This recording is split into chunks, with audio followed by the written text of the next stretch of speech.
Perché non volete questo polo logistico? Ma perché fondamentalmente si tratta di un'opera enorme rispetto alle dimensioni del paese e che secondo noi ha una portata devastante, un impatto devastante sulla vita dei cittadini. Un paese di 2.500 abitanti non può sostenere 300.000 metri quadri di polo logistico. È il pensiero dei cittadini di Porpetto che si sono riuniti in comitato da circa un mese per difendere il loro territorio da un'opera che considerano troppo impattante e di cui dicono di non essere stati informati a sufficienza.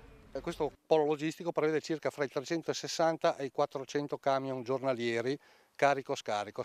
Avrebbe un carico urbanistico elevatissimo e inoltre avrebbe un carico anche dal punto di vista ambientale, in quanto pescherebbe l'acqua direttamente in falda, come è scritto nella delibera comunale, e ci abbiamo al fianco questo polo logistico, addirittura abbiamo i campi da calcio e delle varie associazioni sportive di Porpetto.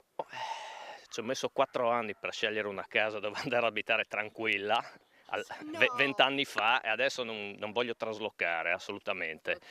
Voglio vendere cara la pelle. Il sindaco mi pare che abbia accennato al fatto che avrebbe recuperato per il comune 2 milioni di euro una tantum a favore del comune. Noi abbiamo fatto un calcolo approssimativo che solo con la svalutazione vanno via quasi 6 milioni, 8 milioni di euro. Il comitato No Polo Logistico Difendiamo il Territorio ha già cominciato ad organizzare assemblee pubbliche, a coinvolgere i comuni limitrofi come Gonars e San Giorgio. Partirà a breve la raccolta firme.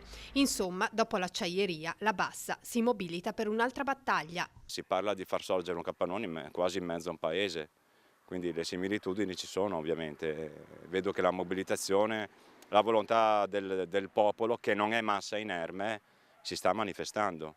E a mio avviso gli amministratori, se non ne tengono conto, cosa sono? Sono altro che amministratori.